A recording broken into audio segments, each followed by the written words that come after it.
Anyway, it is 20:31 p.m. Still Saturday. Happy Sex Saturday, y'all. So, fun. Movie review. I got Mars Needs Moms from 2011. It's hard to believe it's 14 years old. I watched it once before and didn't remember shit about it, so here's my thoughts on rewatch. I was gonna write, but then Amy interjected telling me to watch this instead. Like, I literally had my laptop in front of me, getting ready to fire it up and do some writing, and this was 1 a.m. And she's like, no, watch this, then write. I'm like, okay, that works. So I'm gonna watch it. I did see it before. I don't remember shit. I don't. I do know people didn't like it because of the hyper realism, yet had no problem with Avatar 2 years previous in 2009. That's the funny part about this. This is 2 years apart. 2 years apart. And then no problem with Valerian in 2017. I mean, I commend Disney for trying something new going into the 2010s because this is 1 year into the 10s. So that's pretty cool. And you could even argue it's ahead of its time 14 years later in 2025. It is for the mocap and all that. The Martians look great and actually alien versus, human and all that. I feel Milo not wanting broccoli or a mom in his life. I trade Beck for a better life in a heartbeat. And broccoli, no thing. Mini broccoli, I can tolerate that. Big broccoli, no, no. Kind of sucks there's no translation on the Martian dialect until later on. But even then, it's kind of sparse. So, Trash World is cool, and this would have been fun in D-Box because it has that D-Box pacing. Definitely an underrated gem from Disney. 2Cat the Bot is cute. Gribble is part of the Secronauts and plays old school Tron on his monitor setup. It's a good monitor setup, and even that setup would be foreshadowing for what gamers use today. Ain't that wild? Or a few years later, actually, because Alienware had the widescreen monitor. I forget when the hell that was. Yeah, the Martians are going to take Milo's mom's memories to help program the nanny bots for the Martian babies that hatch every 25 years. Interesting. So, if you're going by math logic, 25 years ago would have been, let's see here, 96. That's crazy. So the last time they had babies was 96, and now it's 25 years later. Or no. Yeah. Yeah, because I can never do backwards math. I can do forwards math, but backwards math hurts even worse. Fucking hate it, man. Perks of having autistic fast math ability. It's a bitch. It'd be interesting to know what brought Gribble to Trash World, and then you find out. Because that went over my head and I didn't realize it until you explained it. Key like 60s TV and is so inquisitive, it's cute. Wingnut is odd because he doesn't talk. He's more autistic gesturing. Yeah. Yet the male Martians are huggers who get discarded to Trash World by the females. So odd. I love the bioluminescence during Gribble's backstory. More on that in a little bit. Key's the one putting up the graffiti. Cool. Wonder what the bioluminescence area was and why the supervisor lied about it. Never explained. Interesting that the boy and girl Martians are separated from each other. Okay, apartheid much. Boys go to the hairy tribe guys, girls with the nanny bots. And holy shit, I didn't know Milo's mom almost died. News to me. Wingnut and the hairy tribe guys with the babies was funny. The awkward romance between Gribble and Key is alright. It's just that awkward shit because he's never seen a chick before. So, yeah. The quick paced story definitely ruins the premise. Yeah. I will say Milo's mom in a jersey is different from the usual layout of Disney moms. It's more sensual and laid back. Because when you look at previous Disney moms, they're all plain Janes. They have no attributes whatsoever to them. Whereas she's in just a jersey and shorts. Like, that's sexy. I like that shit. The motion capture is pretty cool during the credits. I like that. That was fun. If the story wasn't so bungled, it could have been better. It has that classic shortcut 90s style of less is more. Looking at you, A Wrinkle in Time, piece of shit. I was excited for that. And man, what a shit show that was. God. My review of that's on here too. Lack of backstory really does hurt the final product. Yeah. I can see why the extended opening was cut, even though it was funny. The flower planting is funny and should have stayed in. I like that. That was good shit. That really should have stayed. And it's interesting how a lot of material was scrapped from the film, but also replaced the script setup too. That's fun stuff. It goes back to Robin Williams doing lines for Genie and Aladdin, because they didn't. I think they said there was like 2 hours of dialogue that he did that they had to sort through and choose what worked. I'm like, I want to see that whole fucking video. I want to see that shit. Damn. Uh, um, Gribble's original layer intro is phenomenal. Absolutely the best part of this. The other part of Gribble's layer was okay, and I get why it was cut. It was just an extension shit. Even though I like character exploration, I love that shit. That's why I have so many in-depth characters in my stories. They all have 10 layers to them. Definitely loved the long and aggressive version of Milo confronting George in the bioluminescent ruins. It's still, and the reason it was cut was Simon said, that's his name. He said that it didn't make him look sympathetic. And that's bullshit. It makes him sympathetic at the end of it. It still makes him sympathetic because, you're understanding where he came from, what happened to his mom, and all that. But editing out everything to just make Gribble more sympathetic looking is dumb. Like, they tried to make catchphrases with Gribble-tastic, everything Gribble patented, basically.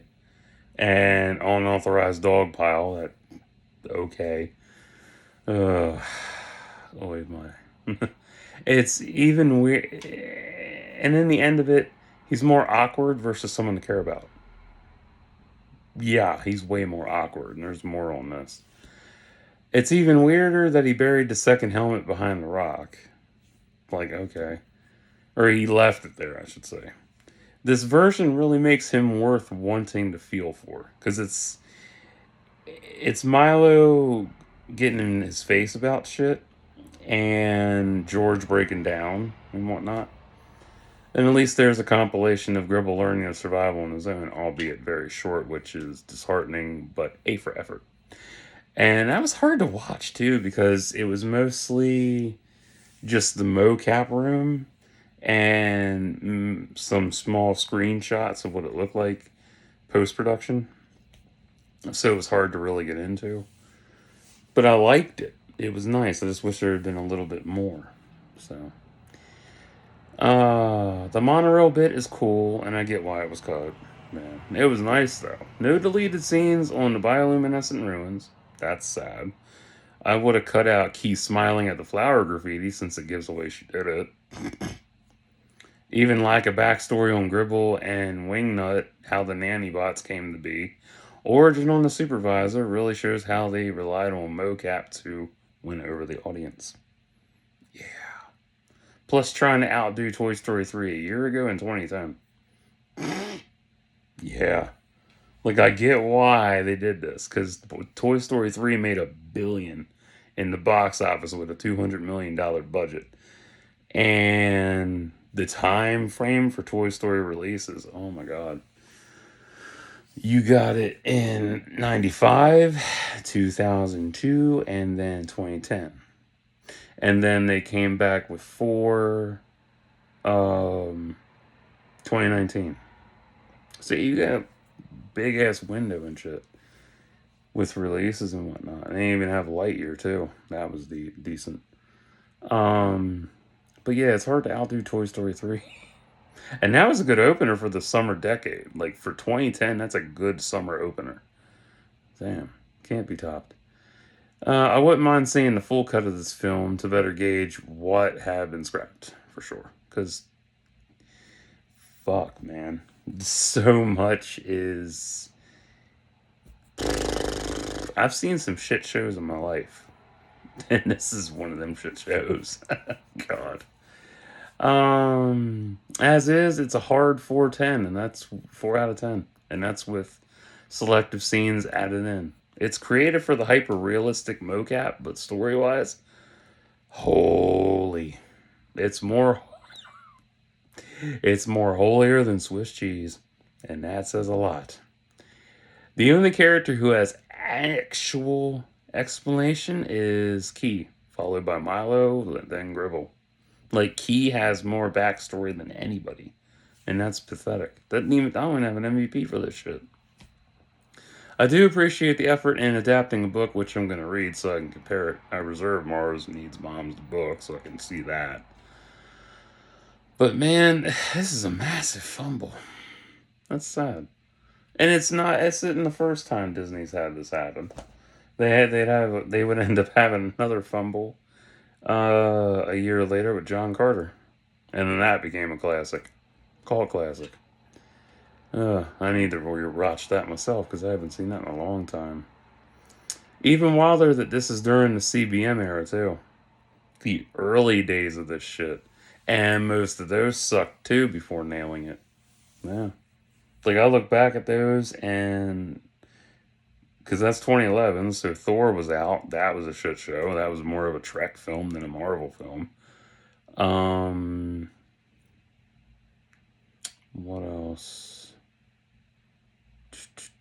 2011. There's a bunch of stuff that came out in 2011, and I can't keep track of everything. And there was a lot of stuff in production at the time too. The Adjustment Bureau, or no, that came out the same year, I think. I don't know. There was something else that came out in 2011 that I really liked, and I don't remember what the fuck it was. But I'll remember when I'm done here. Irony. It's pretty sad that Monster Squad from 2006 is better than this. That says a lot. This feels more like a bad sequel to Zathura. Just saying, it's how it feels. It has the same pace, too. That's even sadder. Do I blame the director, though? Nah, can't blame the director. He thought he was doing the right thing. He thought he had the right layout. But, you know, it happens. But yeah, there's a lot of movies I end up rewatching from the past, and it's like, wow, this was horrible, or wow, this was really great. This was a fantastic nostalgic rewatch. This is just a shit show. Because it's too fast paced, man. There's not enough time to acquiesce or enjoy it. You know,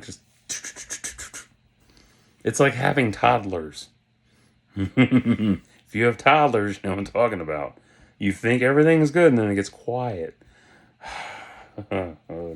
So, do I like this? Do I recommend it? No, and watch it for yourself. If you like a good train wreck, you'll have a good time with this. If this is one of your favorite films and I just shit all over it, it's a good thing TP's in stock, huh? If you don't like Disney, I understand. I wholesomely agree with you on that because Disney doesn't do a lot of things right. I could do a whole video on that shit. I might. I'll have to write that down on my list of videos to do because there's so much I could do. But ADHD and shit. Squirrel. So I will go chase the squirrel eventually. But if you don't like kids flicks, it's not for you. If you don't like mocap, it's not for you. But if you happen to enjoy this, you'll have a good time. So I will be back probably, I don't know, maybe tomorrow with some stuff. So, yeah. But I will be uploading some slideshows tonight. Just a few, not many. I see how I feel. So, Might be one, might be two. I might just do two, so I'm not as drained. So, till next time, like and subscribe for thoughts and prayers.